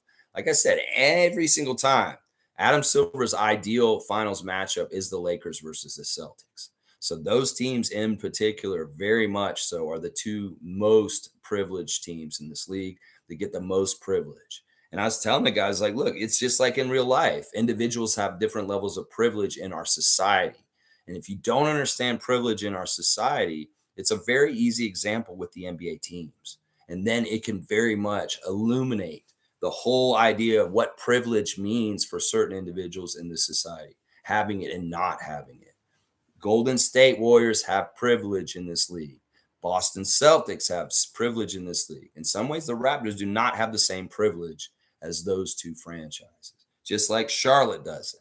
And that's what I'm saying. It's a good example, an easy way to teach the lesson of what privilege means. When people are saying, "What do you mean I have privilege?" Well, there's a teaching example right there. Stargate saying people love to throw that. Oh yeah, I already read that one. Cowboys saying that jersey is fire. Yeah, you like it? You like it? It's cool. It's a Maple Leaf 2 for SGA, baby. That's right, SGA, baby. Tommy's got me on blast. Love you, Tommy. It's so great to see you this week, man. It's so fun. Isaac saying Gary was plus 14 in a loss versus Celtics and played aggressive. I've been critical of Gary in the past, but this guy is a big time for our success. 6 man of the year. There you go, Isaac. I like that. The interview with Gary this past week on Overdrive was fantastic. Gary, once again, reminding everybody why he is such a good person to have on your team, because he's a pro. He takes his career very seriously, and he is really, really trying to get the best out of him. He made a very important decision to become a good player with his dad, and he's there, and he wants to keep going. Cowboys got me and Mo on blast with Darko. It's cool to see Darko in there. Cowboys agreeing with Isaac, and Stargate saying, "You're going to get me fired." All right, we don't know who you are. We don't know your name. We won't get you in trouble, Stargate. I want to keep you protected. Trevor saying, "Stargate, are you a part of the Rogers decision maker? Why did we not get WNBA in Toronto?" Trevor J's asking the hard questions, going right to it. He's like, he's going to grill him. He's laughing about it, though. Cowboys saying, "You're the fucking man, Tom and freaks. Hope everyone had a great time. I did get home around 3:30 that night. Laugh out loud. Raptors on Sunday is perfect. Let's go. Let's get this win." There you go, Cowboy. Cowboy getting home late on Thursday night after Raptor Freak hangout. Wow. Tom Duke saying, "Thanks again for the walking tour." That's right. He got his own little Cowboy walking in the middle of the night tour of the streets of Toronto. Cowboy saying, "Anytime, Tom, is worth it." Bam. Omari Parsons said, "I hope Malachi can shut us up too." I know. I've been talking out my mouth. All kinds of crazy shit about you, Malachi, yesterday. I know. Does that bother you? Well, shut me the fuck up. Please shut me the fuck up. Stargate saying, "Please, I have zero power in Rogers. Ed doesn't even know I exist. Plus, if Ed has the attitude towards Masai, the team president, and we all know why, then how do you think he would feel about me?" This is just anonymous. And nameless is nameless, and so shall be Stargate, I say to this point. Even if Stargate comes to Raptor Freak Hangout, he will be blurred out and not shown. We will garble his voice. We'll do all of the necessary things to protect your identity and still allow you to be hanging out with us. So we'll do all that. Don't worry. And we'll all sign a waiver that's saying we will not divulge your identity. So, yeah, we can do this. We'll make this happen. We'll protect you, bro. Don't worry. Cowboy saying, "What can I say? I'm a family guy." There you go. He's a family guy. He's a Raptor Freak family guy. Jimmy saying, "Y'all need to relax on Flynn. Laugh my ass off. Dude misses one layup, and he's the worst NBA player ever. He had 5 assists trying to get the crappy bench a boost. Give him a break. Ain't like he missed 10 shots." Well, I'm talking about when. When are you talking about? He missed 8 on Wednesday. He missed 8, and then he missed 2 more on that one. So he did miss 10 shots. Listen, Listen, Jimmy, I'm not getting down on him just for Friday. I'm getting down on him for 3 years. For 3 fucking years, Jimmy. In some ways, Eric Curry and Malachi Flynn are getting my ire these days because their time has run out with me and my patience.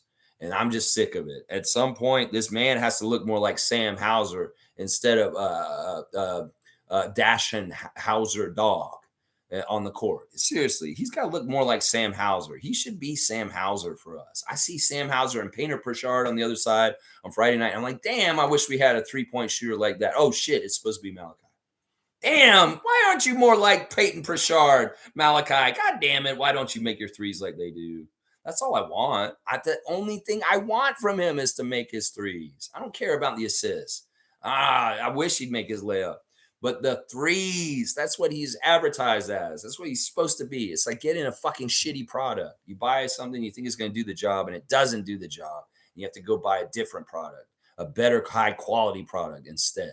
And that's the problem I got. I'm telling you, I know we're coming down on him hard, Jimmy, but it's just I'm frustrated. It's been so many years of the same bullshit. And he has one job, and that's making threes. And he doesn't do that. Be more like Pritchard. Come on, Malachi. Can you be more dependable like Peyton Pritchard? That's who you're supposed to be for our team. And you are not. You're not even close. You do not shoot threes anywhere near like he does. And that's what pisses me off, Jimmy. Right there. Right there. Tom Duke saying, if the Raptorsfreak family are down on Flynn, yikes. Oh, I am. Tom, did you not watch the stream yesterday? I went off on Malachi yesterday for missing that layup and then killing our energy in the building at the game. You were there, Tom. You saw how it felt after he missed that layup, and then they ran back and made a layup themselves. Yeah, that was a huge swing in the momentum at the end of the game, and I'm blaming it for why we lost very specifically because we had all the momentum in the building. The crowd was up. We were chanting defense, and then we were let down by failure, and the worst kind of failure, a missed layup. It's a fucking layup, Malachi. Oh my gosh, that's why I was going off on him. He wants to shut me up. Play good today. Cowboys saying, I'm going to stand from Flynn as long as he wears a Raptors jersey. Come on, Flynn, step it up. Well, that's what I'm doing. I'm trying to motivate him to get better by telling him to shut and tell me to shut fuck up. I want what I want. That's all I want, Malachi. Get me to be quiet. Get me to recant my statements. Get me to be remorseful. Oh, I shouldn't have been so mean to Malachi. He's a hero. Yay. He won the game for us. He got 8 threes today, and he carried us home with a 30-point scoring game. That's what I want to say tomorrow. That's what I want to say. Don't get me twisted. I don't want him to fail. I'm trying to give him tough love to get him to fucking be successful is what I'm trying to do. Yeah. Let's see. Stargate saying, Jimmy, come on, man. The criticism of Flynn is valid. Are you related to him or something? Yeah. Are you Eric Flynn? No. Jimmy's Jimmy. We love Jimmy. Jimmy's just positive, man. And I love that he's saying what he's saying. There's nothing wrong with Jimmy standing up for him.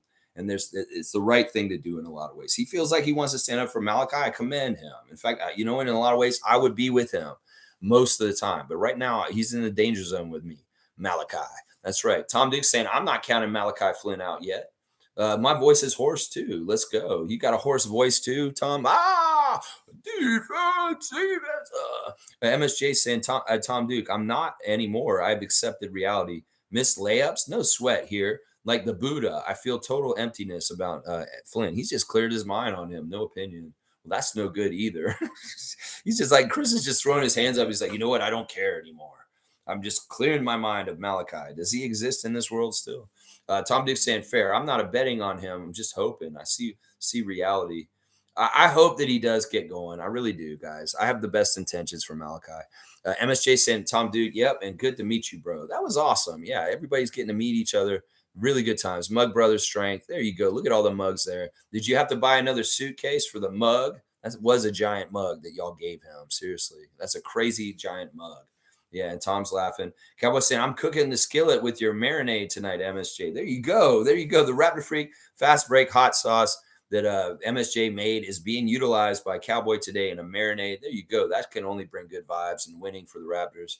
MSJ saying at Cowboy, yes, guy. Well, I do hope you like it. We'll be interested to know your expert opinion. Yeah, it's got pineapple in it, y'all. Pineapple in the hot sauce. If you got some of it from the other night, yeah, pineapple and peppers. Cowboy saying, knowing you too, bro. I know it will be 100%. There you go. And MSJ saying, talk to you later, peeps. Got to go.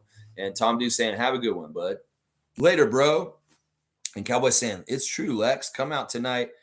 Flynn swinging. If we, the Raptor Freaks, are talking about you, bro, let's go. That's right. Tom saying, haha, Flynn has to get 8 threes. That's what I hope for. And Tom and Trevor saying, let's win by 50. Wow, that would be awesome. That would be very, very awesome. All right, let me see where I'm at with what I got going on here. All right, we got Raptors Instagram check.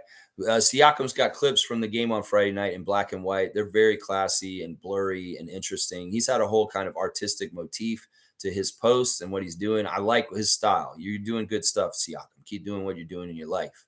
Let's see who else we got. Marquee Noel's got a picture of him in the K-State jersey. You underestimated my trajectory. All glory to God. And then he ate Panda Express yesterday, and it said, "I knew Panda was a good idea today." He's obviously in Greensboro when he got this Panda Express. He says, "You have tremendous potential for success," is what his fortune is from the fortune cookie that he got eating Panda Express yesterday. So Marquise Noel is a tremendous potential for success, according to Panda Express fortune cookie.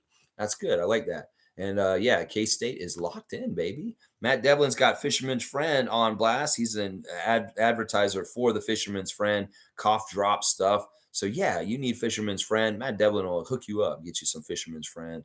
Dennis Schroeder, let's see, he's got quite a bit going on. His team over in Braunschweig had a game yesterday, so he's got that on blast. He's showing clips of that on his computer, and then he shows him getting the Bambi. You know, the Bambi Award is a really big deal in Germany because it's like the German award for excellence in anything. And what they did was they basically they won German sports team of the year. And that's out of all the sports in Germany, like everything, skiing, hockey, everything they fucking do over there. The best team in Germany right now is Team Germany for basketball because they just won the FIBA World Cup. So that Bambi is for best German sports team of the year. That's what that award was for. And I think he also got, maybe he's not putting it on blast on his sports, his Instagram, but I think the Dennis might have won best German athlete of the year also. So I think he got an individual Bambi for being best German sportsman or something like that. And then Gordon Ibert was at the actual ceremony and accepted the award for best German sports team. So this is a big deal. These are like German Junos, basically, the Bambi.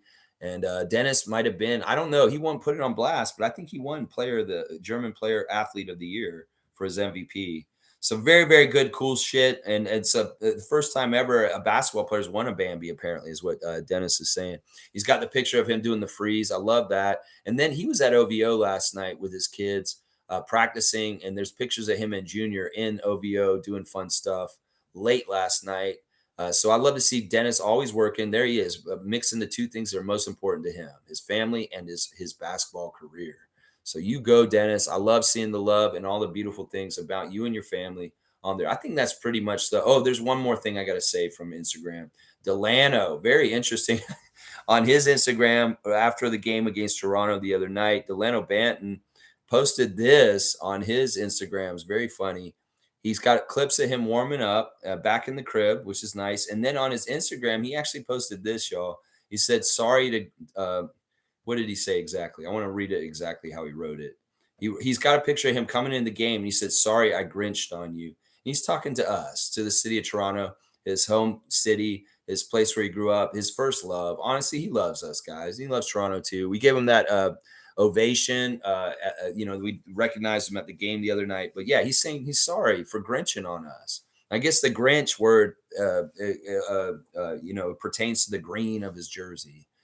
He grinched on us, is what he said. Delano, why'd you grinch on us? I guess he just wasn't part of the plan. Just wasn't part of the plan. Yeah, it is what it is. Cowboys got Dennis with the Bambi. I love it. And Trevor's saying, got to go, family. I have to do some grocery shopping. Let's get ready for Thanksgiving this week. Let's win big today. Yeah, American Thanksgiving this Thursday. You got to get ready for that. That's right. Let's see. We had Chicago playing Miami last night. So there's a beautiful picture of our Groats embracing and having a laugh. Best friends and brotherhood. Kyle Lowry and DeMar DeRozan. Bulls versus Heat last night. Always loving seeing these guys reunited and so happy to see pictures of them when our two great Raptors, Lowry and DeRozan, are once again together. That's such a beautiful thing. Such a beautiful thing indeed. All right, I guess I'll start wrapping it up, guys. Let's do the main event marquee matchup real quick. All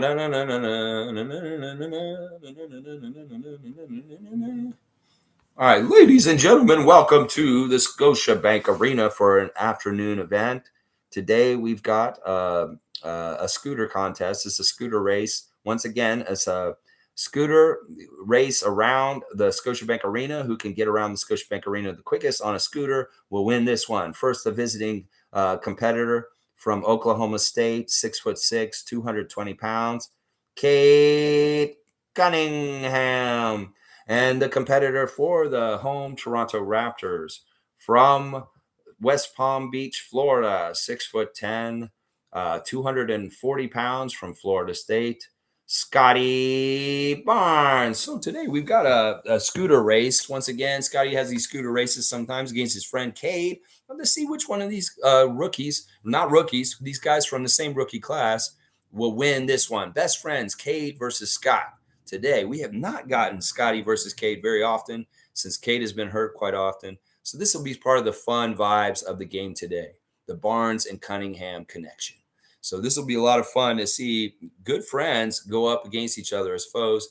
And really, I know that's going to bring something out of it. It may be very interesting to see if Scotty goes crazy today in this game, partly because Cade is out there and he's playing against him.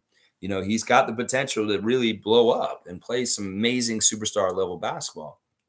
Maybe against a slouch opponent and a friend who he wants to really beat. He might have a super good game today, Scotty.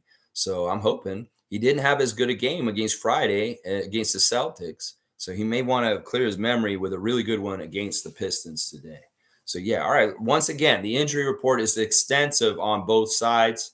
The Pistons will be without Jalen Durham, Joe Harris, Monty Morris, Bojan Bogdanovic, and then questionable for today, both Killian Hayes and Isaiah Livers.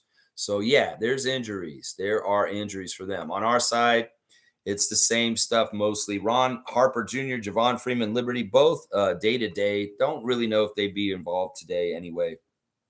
Koloko still with the respiratory illness out today. Thad Young is sick. He's been sick. And he's missing the game today also. And it sounds like OG's returning, that his finger is healed up enough that he will be back for today's game. The three referees for the game today are Jason Goebel, the cop, Eric Dalen, the tight end, and Matt Boland, the golfer. All three of them are pretty good refs for us, but Jason Goebel favors us, Eric Dalen favors us, and Matt Boland actually favors the Pistons, which is kind of interesting. So, yeah, just a little wrap up on that kind of stuff. Yeah, OG should be playing today, Cowboy. He should be playing today. His finger is healed up enough. He got his finger cut last Sunday. He got stitches in it, and it's a week. It's a week later, and he's going to be back. Wayne saying winning must be the culture for us, not just our wish. Focus on rebounds and making shots, mid-range and three-pointers. Let's just fight hard and win. That's right, scrappiness. Put that effort in. You don't want to lose because the other team outworked you. That is one area where you can get in trouble with bad teams like this. A bad team, their best chance to beat you is to outwork you. So you got to make sure you outwork them. And because you have more talent and better players, you'll beat them. That's really what it adds up to if you really want to talk about keys to victory. We got to just outwork them. We got to work harder and play harder. We make more shots than them, then we'll have an even better chance to beat them too. You know, we could beat them without making as many shots as them if we work harder than them and manufacture more shots like we did last year. So we'll have to see. Winning should be a focus for our whole organization. And I worry about where the focus is with the 905 right now. It's really kind of screwed up. Well, let's get this all figured out. All the people in charge: Masai Ujiri, Bobby Webster, Teresa Resch, Dan Tolsman, Luke Wynn, Eric Curry, Darko Rajakovic, and the rest. That's right. Let's get this right. All right, y'all. Let's beat the Pistons. Not play with your food and don't mess around. You should look really good and just take care of business. Play really good, perfect basketball and blow them out of the water. We do not want to get them feeling good by breaking their losing streak. We need to continue to let them lose. No mercy. You cannot feel bad for them because they've lost 10 games in a row. Cannot feel bad for them because they're hurt. Cannot feel bad for them in any kind of way. We need to be cutthroat and kick their ass. That's right. Knee to the throat, just like that guy who ran on the court. All right, y'all. Please like, comment, subscribe, and share. And I'll be back tomorrow for a reaction stream. And hopefully, we'll hear all great opinions about a fantastic win over the Pistons today. I'm all about that. Yeah. Yeah. Jimmy saying can't point out one particular coal that's lighting the wood on fire when there are other bigger pieces of coal that are lighting the wood as well. That's what we want. That's what we want. We want everybody to do well so we don't have a totally right picture of who to give the responsibility for the win. We need like 7 or 8 guys on our team showing up in big ways and contributing to us getting to a win. And it doesn't have to be scoring every time. It could be a defense. It could be with really good playmaking of passing. It could be really, really good defense or rebounding. There's all kinds of different ways different people can do different roles to contribute to us winning. And that's what I want to see. That's right. Which coal's going to be lighting that fire and winning it for us? Well, I don't want to know how to tell because all of them lighten it up. Cowboy saying, have a great day, Lex. Thanks, you, Cowboy. I love you, brother. I really, really do. And I can tell you love me too from the way you were telling me that the other night. That's right. Blackhawks saying, we the North. Let's go on a streak. That's right, Neil. Let's start this streak right now. These are some gettable games coming up. And in-season tournament games are mixed in with them. We need to get them. That Indiana game on Wednesday is going to be interesting. But let's take them one day at a time. Detroit today, 4 p.m. Be ready for the early start, y'all. Seriously. Be ready for the early start. David's here with the cup. I love you, David. David, you're such a badass. You know, maybe we should go to the NBA restaurant. You and me, buddy. Just you and me. Just a table for 2, please. And can we have that gentleman with the green shirt come serve us, please? Yeah, I would like to do that, David. Maybe we should have a little lunch date at the NBA restaurant and say hi to our little friend, Brian Scalabrini's little second cousin, twice removed motherfucking whatever, aborted person that's at NBA theme restaurant with the green shirt talking trash to Raptors fans. Go down there and humble him real quick. Yeah, David, I would like to do that. Let's do that. Yeah, you and me, lunch date, NBA restaurant sometime soon. I'm telling you right now. Yeah, we can go down there and have a chat with Mr. Green Shirt. Yeah, we're not tourists, bro. Nah, we didn't just come in for the Celtics game and just say, oh, let's go to the NBA restaurant too. It'll be fun. No, we want to go down there and check it out, but we live here and we can come back down there. I could be a regular at the NBA restaurant if y'all want me to. Seriously. Maybe that's my way of fighting against the NBA. I'll go down to the restaurant and cause trouble. You guys are cheating. Your refs suck. And I'll just go down there and start yelling. Maybe I'll get on like their PA system or something. It's like, attention, restaurant customers. The NBA is rigged. I found out the plans are in the back in the kitchen with the chef. I saw them. They left them out here. You know, we could be a thorn in the side at the restaurant. That's right. Restaurant mishaps. That's right. Everybody's laughing about this. I think it's a good idea. I think that David and I need to go down there and we'll film it. Yeah, this could be really good. They won't like it, us filming. So we'll have to get like undercover cameras or something. They'll with glasses with the camera or something. I don't know. We'll figure it out. And we'll figure it out, David. We'll fine tune this. Jimmy's praying for the win. I know we're going to get it, Jimmy. I know we're going to get it. Streak starts tonight. That's right. Later, Jimmy. Tom Duke's got Mally back on blast. Okay, so you brought him back. You told me you kicked him out, and now you brought him back in. Look at how quick Tom is. I hope the Raptors are as quick on the court as Tom is with the emotes. There you go. David, Tom, Cowboy. Later on, y'all. I love y'all. Let's go, Raptors. Let's win today. You'll film it, Cowboy? All right, you'll come down and film it. All right, y'all. I love y'all so much. I'm glad that y'all had a good time this week with the Raptorsfreak hangout and stuff. And yeah, let's take care of business against the Pistons and win. Y'all, let's go Raptors. Yeah, baby.